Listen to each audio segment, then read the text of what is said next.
देखिए, जितनी सीटों पे हम लड़ेंगे, हम जीतने के लिए लड़ेंगे। कोई भी नेता हारने के लिए चुनाव नहीं लड़ता है।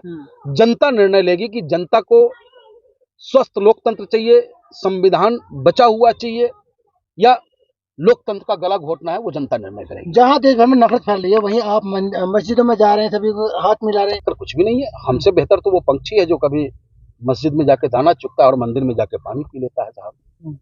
वो तो इन चंद दिनों में हम हिंदू आप मुसलमान हो गए, नहीं तो इससे पहले चले जाओ तो ना हम हिंदू थे ना मुसलमान थे, एक दूसरे के नातेदार और रिश्तेदार थे। और हम उसी माहौल को फिर से लाने का प्रयास कर रहे हैं, और यही प्रयास ऑल इंडिया में जिसे इत्तेहादुल मुस्लिमीन का है। लेकिन जिस तरीके से रमजान चल रहे हैं और आप जा रहे हैं, तो आपकी छवि तो अलग ही बन रही है, क्योंकि जिस तरीके से कहा जा रहा है कि मुस्लिम और जो हिंदू समुदाय है उनमें कहीं ना कहीं बीच में खाई खुद गई है। देखिए, खाई खोदने वालों ने खोदा, लेकिन हमारा भी तो काम है उस खाई को भरना। और माह रमजान एक पवित्र महीना है, इसमें लोग इबादत करते हैं, रोजा रखते हैं, रमजान रखते हैं, उनसे मिलकर के दुआओं की दरखास्त करते हैं और कहते हैं कि अमन देश में हमारे अमन चैन कायम हो, इसकी दुआ भी आप जरूर करें। और आज हमसे रमजान के माह रमजान के दूसरे जुमा की भी मुबारकबाद मैं तमाम हिंदुस्तानियों को देता हूँ। देखिए, ऑल इंडिया मजलिस इत्तेहादुल मुस्लिमीन का रोल है कि कमजोरों को ताकत मिले। ऑल इंडिया मजलिस इत्तेहादुल मुस्लिमीन का रोल है कि जो जुल्मी और तानाशाही सरकार है, इससे हिंदुस्तान की आवाम को निजात दिलाए।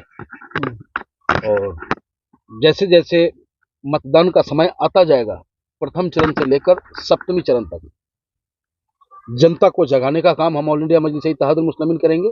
और निश्चित रूप से हमें विश्वास है कि इस बार तानाशाह को हिंदुस्तान की आवाम पटकनी देने का काम करेगा। कब करेंगे कि क्योंकि सभी पार्टियों ने अपने उम्मीदवार उतार दिए हैं, लेकिन आपका नाम निशान नहीं है। नहीं, नाम कैसे नहीं, नाम हमारी पार्टी का ऑल इंडिया मजलिस इत्तेहादुल मुस्लिमीन है, निशान पतंग है। गजबे करते हैं आपकी नामा निशान नहीं है, दोनों है मेरे पास। हमारा नेता राष्ट्रीय अध्यक्ष है। प्रत्याशियों के, अब प्रत्याशियों का आप कहिए ना, कहाँ है? कहाँ है? बैरिस्टर साहब ने अपने डायरी में लिख रखा है, बहुत जल्द आपको नजर आ जाएगा। हम भी अब बताओ ना, भारतीय जनता पार्टी अब तक गाजियाबाद में अपने प्रत्याशी को घोषित नहीं कर पाया। कैंडिडेट नहीं मिल रहे इनको, और हमारे पास परफेक्ट पड़ा हुआ है कैंडिडेट। अच्छा, हम भी वेट एंड वॉच की घड़ी चल रही है। राजनीति में तो चूहा बिल्ली का खेल चलता है, हर आदमी अपने तरीके से कैंडिडेट को भापता है। तो हमारा नेता भी कैंडिडेट को भाप रहे, और देखते हैं कि सामने कैसा प्रतिद्वंदी हमारा आता है, उस हिसाब से लड़ाई लड़ी जाएगी। तो क्या लगता है उत्तर प्रदेश में उतारेंगे आप लोग? उतर चुके हैं। उत्तर प्रदेश के अध्यक्ष जनाब शौकत अली साहब आजमगढ़ से बिगुल फूंक चुके हैं, और पूर्वांचल से लेकर आजमगढ़ से लेकर गाजियाबाद तक एक लहर आपको जबरदस्त नजर आएगा। आजमगढ़ में कौन है आपको पता है अभी भाजपा से? निरहुआ। उन्होंने तो भैया बड़े बड़ों को चेतावनी दे दी है कि अच्छे को निपट देंगे। देखिए, मेरा मानना है कि राजनीति करने वाला व्यक्ति ही राजनीति करे तो समाज का भला हो सकता है। अच्छा, अगर आप नाचने गाने वाले को भी इसमें घुसा दीजिएगा तो क्या फैसला करेगा? बीजेपी के और भाजपा का ना है भाई, भाजपा तो मुख्य कानून से, भाजपा तो जो कह दिया वो सत्य है, भाजपा जो कह दिया वो अटल है, भाजपा जो कह दिया वो एकदम बिल्कुल पाक साफ हो जाता है उसका आदमी, चाहे वो जितना बड़ा घोटालेबाज हो, जितना बड़ा दगेबाज हो, बलम दगेबाज या सैया दगेबाज, सारा दगेबाज वही है, लेकिन उसको बोलने वाला कोई नहीं है। अखिलेश के किले को बिठा दिया उन्होंने, आप तो किधर है? देखिए, किला ये लोकतंत्र है, किला किसी की बाप की बपौती नहीं होती है। आप ये ना कहें कि ये फलाने का किला ढह गया। जनता जिसे चाहेगी उसे ताकत देगी। और आजमगढ़ वालों से, आजमगढ़ के मतदाताओं से मैं इतना जरूर कहना चाहूँगा कि आजमगढ़ वालों, आपकी धरती वीरों की धरती रही है। आपकी धरती जो है ना, वो हाथे वहाँ से निकल के आई है जो भारत का निर्माण किया है। लेकिन बड़े अफसोस के साथ कहना पड़ रहा है कि आप चाहे हाथी की गोद में जाके बैठो, साइकिल पे जाके चढ़ो या कमल पे चढ़ जाओ, आपके आजमगढ़ की छवि एक अपराधी की छवि बनाने में इन लोगों ने कोई कसर नहीं छोड़ा। और सिर्फ ऑल इंडिया मजलिस इत्तेहादुल मुस्लिमीन है कि आपको सम्मान और प्यार दे सकता है। लेकिन आजमगढ़ की जनता तो निरहुआ के साथ आ गई ना, मोदी जी के साथ।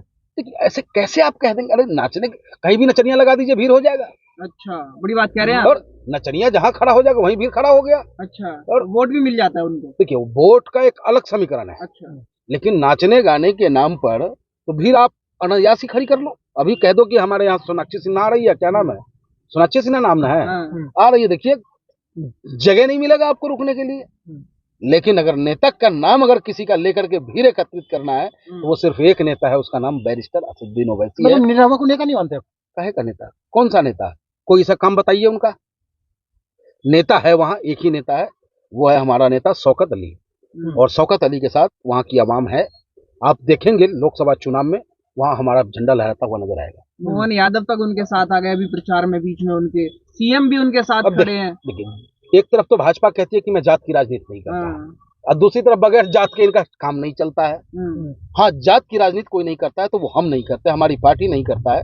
हमारी पार्टी कमजोरों की राजनीति करता है, गरीबों की राजनीति करता है, और ये लोग जितनी पार्टियां हैं सब जात की राजनीति करता है। मोहन यादव को मुख्यमंत्री बना देना कि भाई यादव वोट हमारी तरफ ट्रांसफर हो जाए, किसी एससी को कुछ बना देना, किसी ब्राह्मण को बना। अब टोनी मिश्रा आज भी उसे चुनाव लड़ाया जा रहा है लखीमपुर से। क्या आपको लगता है कि वहां का वो किसान परिवार उसे वोट देने का काम करेगा? क्या आपको लगता है जो वो चित्कार सुनी होगी जो माए, क्या वो वोट देगा भारतीय जनता पार्टी को? लेकिन अब समर्थ को नहीं हो दोष गोसाई। अब लाठी डंडों के जोर पे अगर आप वोट जबरन गिरा लो वो अलग बात है, नहीं तो वैसा नहीं है कि जनता एक तरफा उनके साथ चल। आप ये कैसे देख रहे हैं कि चुनाव जैसे ही आया, केजरीवाल जो दिल्ली के भी मुख्यमंत्री हैं, अब उन पे डंडा टाइट हो गया है, कैसे देखते हैं सारा का सारा? देखिए, जस करनी तस भोग दाता, नरक जात में क्यों पछताता। हाँ। तो कर्म का फल आपको यहीं भोगना पड़ता है। लेकिन मैं केजरीवाल का समर्थक नहीं हूं और विरोधी भी हूं, तो राजनीतिक विरोधी हूं। जिस तरीके से केजरीवाल को काम करने से रोका गया, जिस तरीके से केजरीवाल को गिरफ्तार किया गया, उसके हार्डकोर लीडर को पहले उठा के बंद कर दिया गया।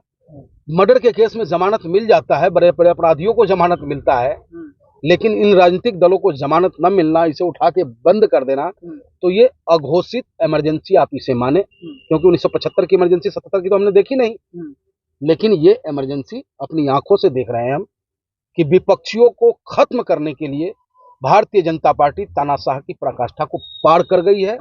हिटलर को सुना था हमने, हिटलर को लोग, जर्मनी के लोग अपना भगवान मानते थे, लेकिन वही हिटलर एक वक्त ऐसा आया था कि उन्हें सब परिवार आत्महत्या करना पड़ा। लेकिन एक बड़ी पार्टी के अकाउंट भी सीज कर दिए गए।